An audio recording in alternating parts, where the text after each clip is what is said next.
हर हर महादेव। जय हो सूर्यदेव भगवान की।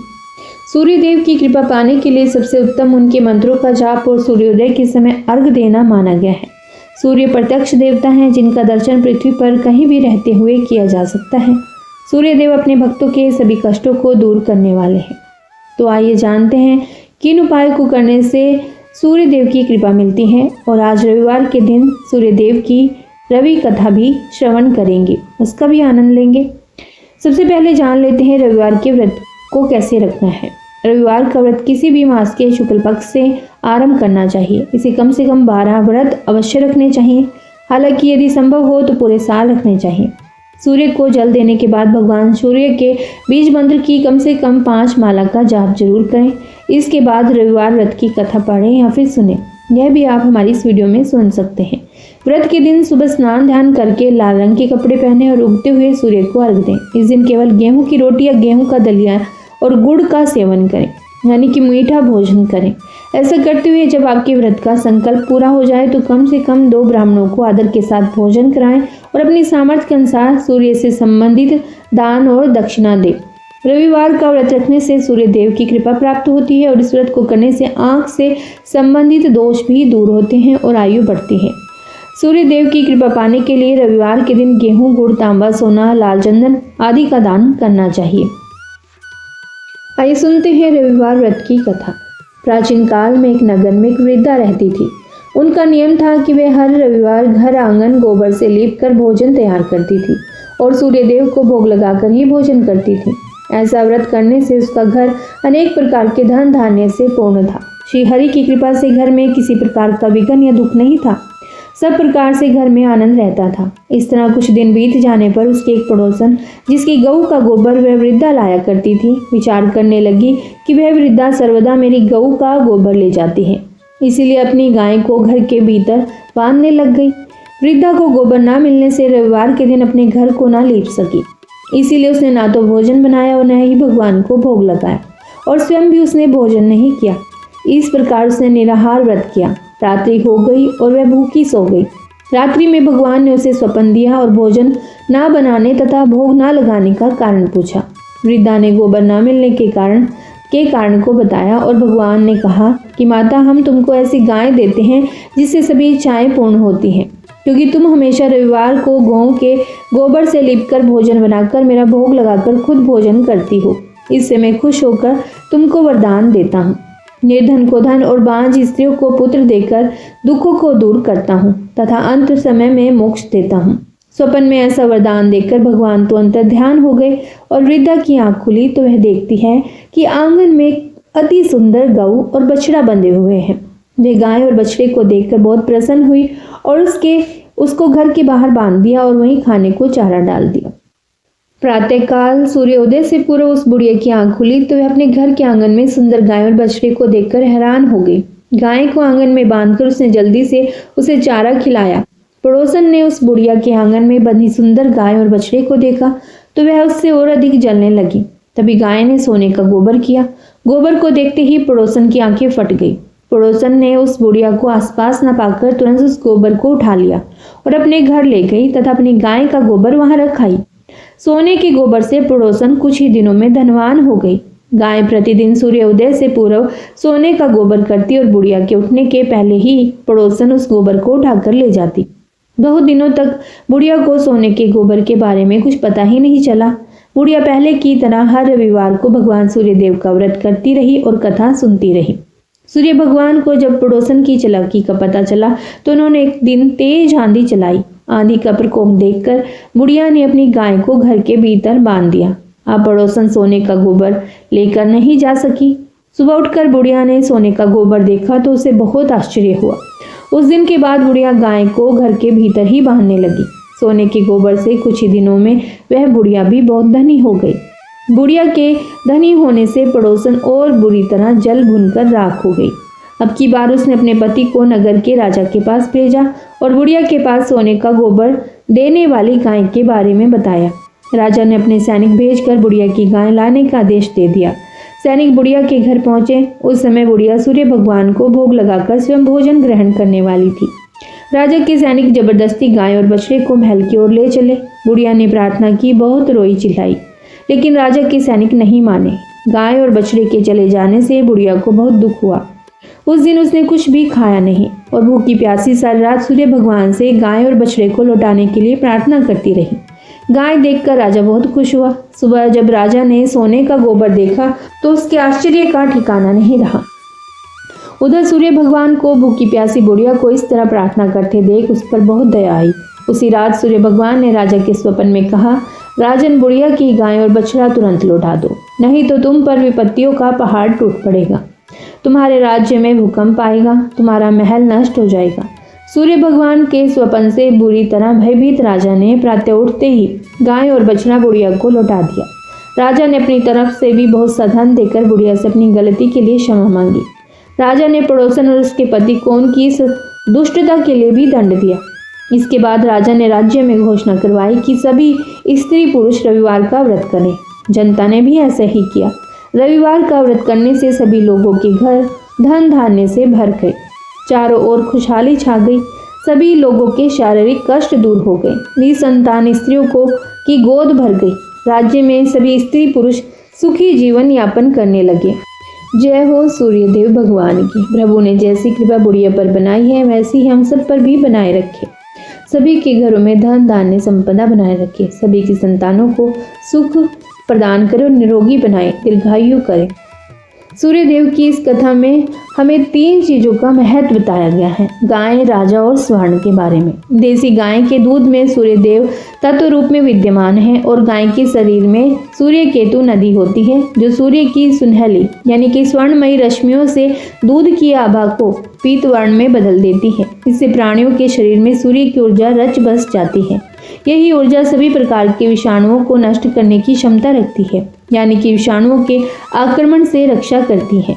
सूर्यदेव नेतृत्व की क्षमता प्रदान करते हैं, यानी राजा, सांसद, विधायक, अधिकारी जैसे पदों को हमारे प्रारब्ध में संचित करते हैं, यानी यह पुण्य गौ सेवा से ही हमारे भाग्य में संचित होता है। स्वर्ण पवित्रता का प्रतीक है। जो धर्म के मौलिक सिद्धांतों को अपने जीवन में अनुकरण या उनके अनुसार आचरण करते हैं उनसे सूर्यदेव प्रसन्न होते हैं और आरोग्य प्रदान करते हैं। ज्ञान के बाद यदि अहंकार का जन्म होता है तो वो ज्ञान जहरी होता है, किंतु ज्ञान के बाद यदि नम्रता का जन्म होता है तो यही ज्ञान अमृत बन जाता है। जय प्रथम पूज्य श्री गणेश जी। सत्य वह दौलत है जिसे पहले खर्च करो और जन्म जन्मांतर यानी कि जिंदगी भर आनंद पाओ। झूठ वह कर्ज है जिससे क्षणिक सुख तो पा सकते हैं परंतु जन्म जन्मांतर तक उसे चुकाते रहते हैं। वह कर्ज है। जिस तरह थोड़ी सी औषधि भयंकर रोगों को शांत कर देती है उसी तरह ईश्वर की थोड़ी सी स्तुति बहुत से कष्ट और दुखों का नाश कर देती है। अपनी इन कथाओं द्वारा मैं थोड़ी सी स्तुति कर लेती हूँ जो आपको सुनाती हूँ।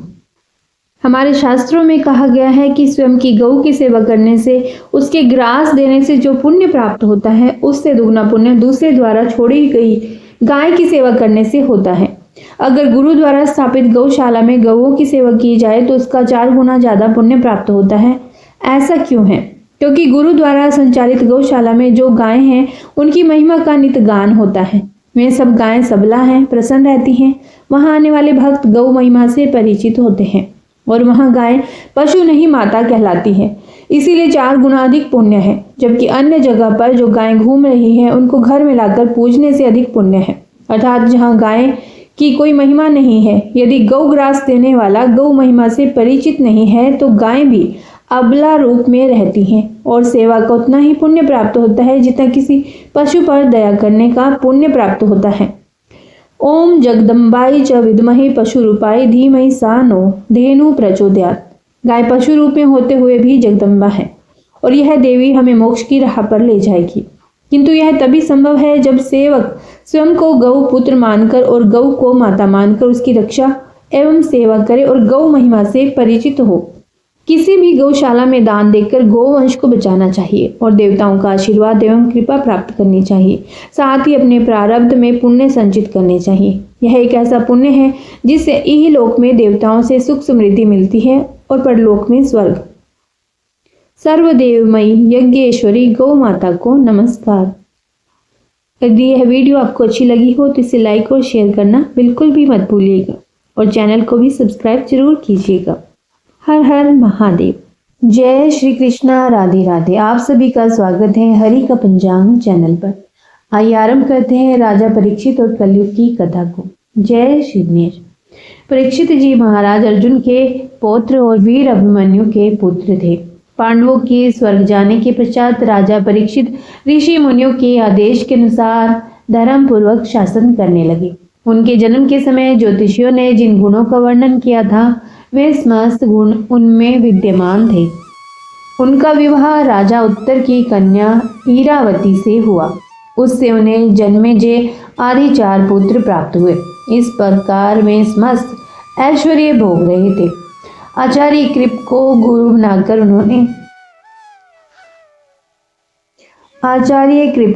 बनाकर उन्होंने जाह्नवी के तट पर 3 अश्वमेध यज्ञ किए। उन यज्ञों में अनंत धनराशि ब्राह्मणों को दान में दी और दिग्विजय हेतु निकल गए। दिग्विजय करते हुए परीक्षित सरस्वती नदी के तट पर पहुंचे। वहां पर राजा ने एक बैल और गऊ को पुरुष भाषा में बात करते हुए सुना।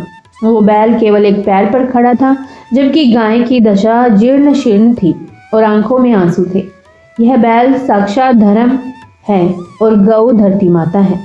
बैल केवल एक पांव पर खड़ा है जो सत्य है। बैल के 3 पांव नहीं हैं, दया, तप और पवित्रता। बैल केवल एक पांव पर खड़ा है। कलयुग में ना दया होगी, ना तप होगा, ना पवित्रता होगी, केवल सत्य होगा। तो बैल गाय से पूछता है कि हे देवी पृथ्वी, तुम्हारा मुख मलिन क्यों हो रहा है? किस बात की तुम्हें चिंता है?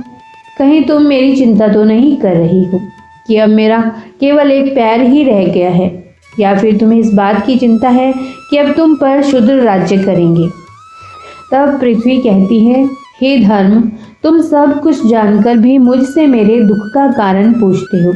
सत्य, पवित्रता, क्षमा, दया, संतोष, त्याग, शम, दम, तप, सरलता, क्षमता, शास्त्र विचार, उपरति, तितिक्षा, ज्ञान, वैराग्य, शौर्य, तेज, ऐश्वर्य, बल, स्मृति, कांति, कौशल, स्वतंत्रता, निर्भीकता, कोमलता, धैर्य, साहस, शील, विनय, सौभाग्य, उत्साह, गंभीरता, कीर्ति, आस्तिकता, स्थिरता, गौरव, अहंकारहीनता आदि गुणों से युक्त भगवान श्री कृष्ण के अपने धाम चले जाने के कारण मुझ पर घोर कलयुग आ गया है। मुझे तुम्हारे साथ ही साथ देव, पितरगण, ऋषि, साधु, सन्यासी आदि सभी के लिए महान शोक है। भगवान श्री कृष्ण के जिन चरणों की सेवा लक्ष्मी जी करती हैं उनमें कमल, वज्र, अंकुश, ध्वज आदि के चिन्ह विराजमान हैं और वे ही चरण मुझ पर पड़ते थे जिससे मैं सौभाग्यवती थी। अब मेरा सौभाग्य समाप्त हो गया है। जब धर्म और पृथ्वी आपस में बात कर रहे थे तभी एक काला काला व्यक्ति आया और गऊ को लात मारी, बैल को डंडे से मारा।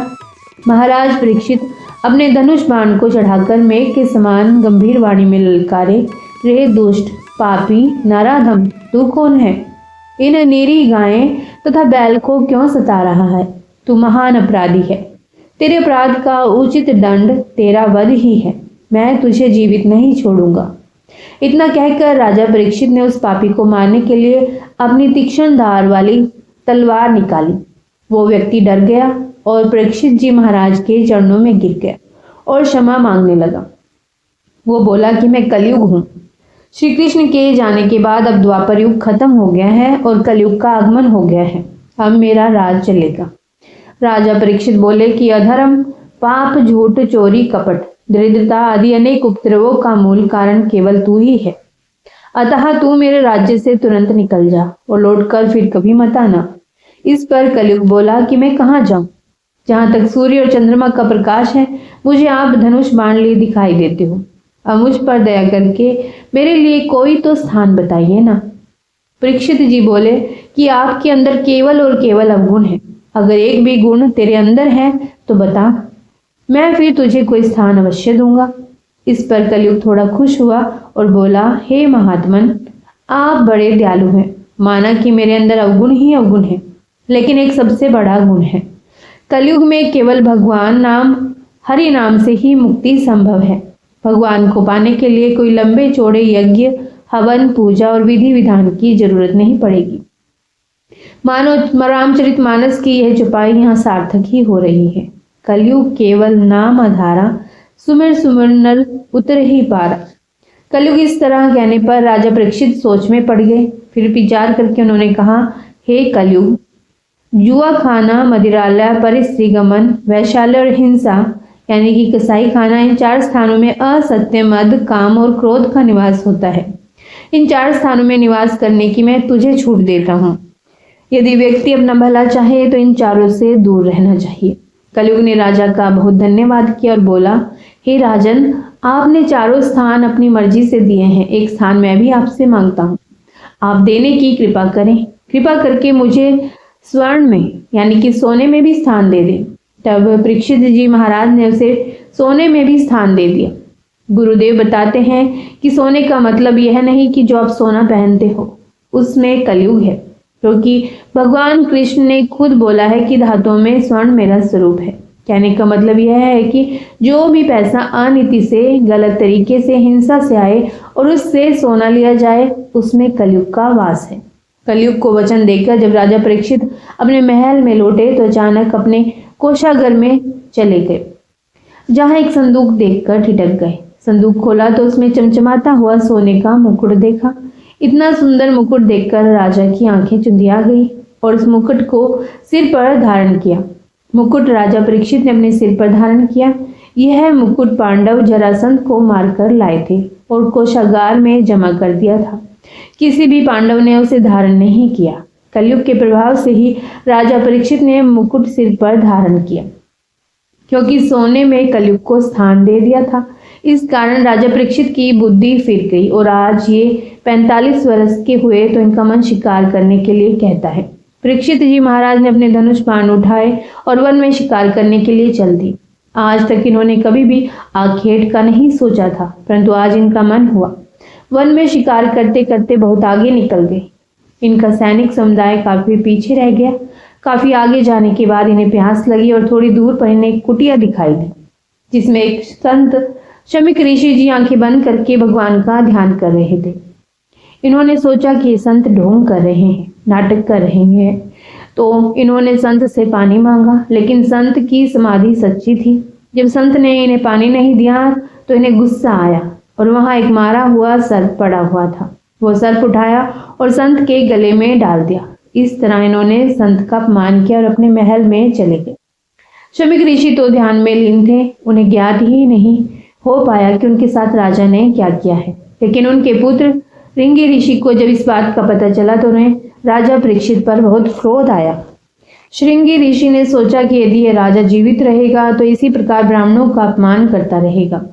इस प्रकार विचार करके उस ऋषि कुमार ने कमंडल से अपनी अंजलि में जल लेकर तथा उसे मंत्रों से अभिमंत्रित करके राजा परीक्षित को यह श्राप दे दिया कि जा, तुझे आज से 7वें दिन तक्षक सर्प डसेगा।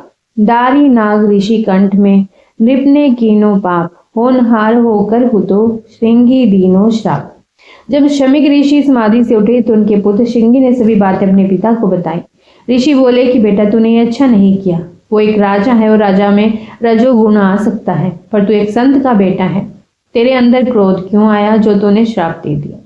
कलयुग के प्रभाव के कारण उस राजा को क्रोध आ गया और उसने सर्प डाल दिया। राजा ने जानबूझकर नहीं किया है। संत बोले, बेटा, अब तो श्राप वापस नहीं हो सकता। तुम राजा के पास जाओ और इस बात की खबर दो कि 7वें दिन तुम्हारी मृत्यु हो जाएगी। ऋषि शमिक को अपने पुत्र के इस अपराध के कारण अत्यंत पश्चाताप होने लगा। जब परीक्षित महाराज अपने महल में पहुंचे और वो सोने का मुकुट उतारा तो कलयुग का प्रभाव समाप्त हो गया। अब परीक्षित जी महाराज सोच रहे थे कि ये मैंने क्या कर दिया। एक संत के, ब्राह्मण के, ऋषि के गले में सर्प डाल दिया। मैंने तो महापाप कर दिया। बहुत दुखी हो रहे थे। उसी समय ऋषि शमिक का भेजा हुआ एक गौरमुख नाम के शिष्य ने आकर उन्हें बताया कि ऋषि कुमार ने आपको श्राप दिया है कि आज से 7वें दिन तक्षक सर्प आपको डस लेगा। राजा परीक्षित ने शिष्य को प्रसन्नता पूर्वक आसन दिया और बोले, ऋषि कुमार ने श्राप देकर मुझ पर बहुत बड़ा उपकार किया है। मेरी भी यही इच्छा है कि मुझ जैसे पापी को मेरे पाप के लिए दंड मिलना ही चाहिए। आप ऋषि कुमार को मेरा यह संदेश पहुंचा दीजिए कि मैं उनके इस कृपा के लिए उनका अत्यंत आभारी हूँ। उस शिष्य का यथोचित सम्मान करके और क्षमा याचना करके राजा परीक्षित ने विदा किया। अब परीक्षित जी महाराज ने तुरंत अपने पुत्रों जन्मेजय आदि को बुलाया और राजकाज का भार उनको सौंप दिया और खुद सब कुछ छोड़कर केवल एक लंगोटी में निकल गए और संकल्प ले लिया कि अब ये जीवन भगवान की भक्ति में ही बीतेगा। अब तक मैंने भगवान को याद नहीं किया, लेकिन अब और इस संसार में नहीं रहना है। उनको वैराग्य हो गया। परीक्षित जी महाराज गंगा नदी के तट पर पहुंचे, जहां पर अत्रि, वशिष्ठ, च्यवन, आरिष्टनेमि, शारद्वान, पाराशर, अंगिरा, भृगु, परशुराम, विश्वामित्र, इंद्रमद, उत्थय, मेधातिथि, देवल, मैत्रेय, पिप्पलाद, गौतम, भारद्वाज, औरव, कंडव, अगस्त, नारद, वेद व्यास आदि ऋषि, महर्षि और देवऋषि अपने अपने शिष्यों के साथ पहले से ही बैठे थे। राजा परीक्षित ने उन सभी का यथोचित समय अनुकूल सत्कार करके उन्हें आसन दिया, उनके चरणों की वंदना की और कहा, यह मेरा परम सौभाग्य है कि आप जैसे देवता तुल्य ऋषियों के दर्शन प्राप्त हुए। मैंने सत्ता के मद में चूर होकर परम तेजस्वी ब्राह्मण के प्रति अपराध किया है, फिर भी आप लोगों ने मुझे दर्शन देने के लिए यहाँ तक आने का कष्ट किया। यह आप लोगों की महानता है। मेरी इच्छा है कि मैं अपने जीवन के शेष 7 दिनों तक सदुपयोग ज्ञान प्राप्ति और भगवत भक्ति में करूं। अतः आप सब लोगों से मेरा निवेदन है कि आप लोग वह सुगम कार्य बताइए जिस पर चलकर मैं भगवान को प्राप्त कर सकूं। परीक्षित जी महाराज पूछते हैं कि जिसकी मृत्यु निकट है ऐसे जीव को क्या करना चाहिए। उसी समय वहां पर व्यास ऋषि के पुत्र जन्म मृत्यु से रहित परम ज्ञानी श्री शुकदेव जी पधारे। समस्त ऋषियों सहित राजा परीक्षित उनके सम्मान में उठकर खड़े हो गए और उन्हें प्रणाम किया। इसके बाद अर्घ, पाद्य तथा माला आदि से सूर्य के समान प्रकाशवान श्री शुकदेव जी की पूजा की और बैठने के लिए उच्च आसन प्रदान किया। उनके बैठने के बाद अन्य ऋषि भी अपने अपने आसन पर बैठ गए। सभी के आसन ग्रहण करने के पश्चात राजा परीक्षित ने मधुरवाणी में कहा, हे ब्रह्मरूप योगेश्वर, हे महाभाग, भगवान नारायण के सम्मुख आने से जिस प्रकार दैत्य भाग जाते हैं, उसी प्रकार आपके पधारने से महान पाप भी अविलंब भाग खड़े होते हैं। आप जैसे योगेश्वर के दर्शन अत्यंत दुर्लभ है, पर आपने स्वयं मेरी मृत्यु के समय पधार कर मुझ पापी को दर्शन देकर मुझे मेरे संपूर्ण पापों से मुक्त कर दिया है। आप योगियों के भी गुरु हैं, आपने परम सिद्धि प्राप्त की है। अतः कृपा करके ये बताइए कि मरण आसन प्राणी के लिए क्या कर्तव्य है। उसे किस कथा का श्रवण, किस देवता का जप, अनुष्ठान, स्मरण तथा भजन करना चाहिए और किन किन बातों का त्याग कर देना चाहिए। गुरुदेव कहते हैं कि ये प्रश्न केवल परीक्षित का नहीं है, प्रत्येक जीव का है, क्योंकि हम सब मृत्यु के निकट है। हमारी मृत्यु कभी भी हो सकती है। राजा को तो 7 दिन का समय भी मिल गया, लेकिन हमें तो यह भी नहीं पता कि हम किस दिन मरेंगे। तो जवाब में गुरुदेव कहते हैं कि जीवन के 7 ही दिन है, सोमवार से लेकर रविवार तक, और इन्हीं 7 दिनों में एक दिन हमारा दिन भी निश्चित है। इसीलिए प्रत्येक दिन भगवान का स्मरण, कीर्तन और भजन करो। इस प्रकार सुखदेव जी महाराज ने परीक्षित को श्रीमद् भागवत कथा का रसपान करवाया और उन्हें मुक्ति मिली है, भगवान का लोक मिला है। तो बोलिए जय जय श्री राधे। हरे कृष्णा, जय श्री कृष्णा, राधे राधे। आइए इस वीडियो के साथ साथ आपको बता देते हैं कि संकष्टी चतुर्थी कब है। पंचांग के अनुसार माघ मास के कृष्ण पक्ष की चतुर्थी तिथि 17 जनवरी को सुबह 4:06 पर शुरू हो रही है और इसका समापन 18 जनवरी को सुबह 5:30 बजे होगा। इस कारण संकष्टी चतुर्थी व्रत उदय तिथि के अनुसार 17 जनवरी शुक्रवार को मनाई जाएगी और संकष्टी चतुर्थी के दिन चंद्रमा की पूजा करने के बाद ही यह व्रत पूरा माना जाता है। इस दिन चंद्रोदय के समय रात को 9 बजे के बाद ही होगा, यानी कि 9:09 पर चंद्रोदय हो जाएगा। संकष्टी चतुर्थी का व्रत करने के लिए आपको ब्रह्म मुहूर्त में उठकर स्नान कर लेना चाहिए और इसके बाद व्रत का संकल्प भी लेना चाहिए। फिर लकड़ी की चौकी पर लाल कपड़ा बिछाकर गणपति की मूर्ति स्थापित करें। यदि ऐसा नहीं करना चाहते तो आपके मंदिर में भगवान जी की मूर्ति स्थापित है तो आप उस पर ही पूजा करें। इसके बाद उस पर कुमकुम लगाएं और घी का दिया भी लगाएं। फिर भगवान गणेश जी की मूर्ति पर फूल, फल और मिठाइयाँ जरूर चढ़ाएं और इस दिन तिलकुट अवश्य ही बनाएं। तिलकुट का प्रसाद अवश्य होना चाहिए। इस दिन नियमित रूप से गणेश चालीसा का भी पाठ करें और पूजा करने के पश्चात गणेश जी की आरती करें, शंख का भी आह्वान करें और प्रसाद खाकर इस व्रत का पालन करें चंद्रोदय के समय। आशा करती हूँ यह वीडियो आपको अच्छी लगी होगी।